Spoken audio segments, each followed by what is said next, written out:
আরে বন্ধু, কি অবস্থা? কেমন আছিস তোরা? এই তো ভালো আছি রে বন্ধু। তোদের কি অবস্থা?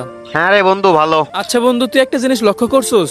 আপডেটের পর থেকে না তানজিলের কোনো খোঁজ খবরই নেই। হ্যাঁ রে বন্ধু, আপডেট হয়েছে আজকে 2 দিন হয়ে গেছে, কিন্তু তানজিলের কোনো খোঁজ খবর নাই। আরে দেখ দেখ বন্ধু, তানজিলের কথা বলতে না বলতে তানজিল অনলাইনে চলে আসছে।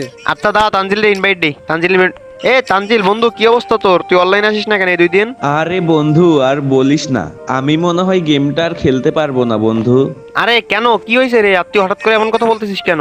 বন্ধু তোরা তো জানিস যে আমি 2 জিবি র্যামের ফোনে গেম খেলতাম। এতদিন অনেক কষ্ট করে অনেক ল্যাগ দিত, তবুও গেমটা খেলতে পারতাম। কিন্তু এই যে আপডেট দিল না, এই আপডেটটা দেওয়ার পর আমার ফোনে আর গেমসটা ইনস্টল নিতেছে না বন্ধু। আরে তাইলে আর কি করবি, নতুন একটা ফোন কিনে নে। না না বন্ধু, কাছে অত টাকাও নাই আর ফ্যামিলির অবস্থাটাও অনেক খারাপ। এখন আপাতত ফোন কিনতে পারবো না। তোদেরকে অনেক মিস করবো রে, গেমটা আর খেলা হবে না। আরে বন্ধু,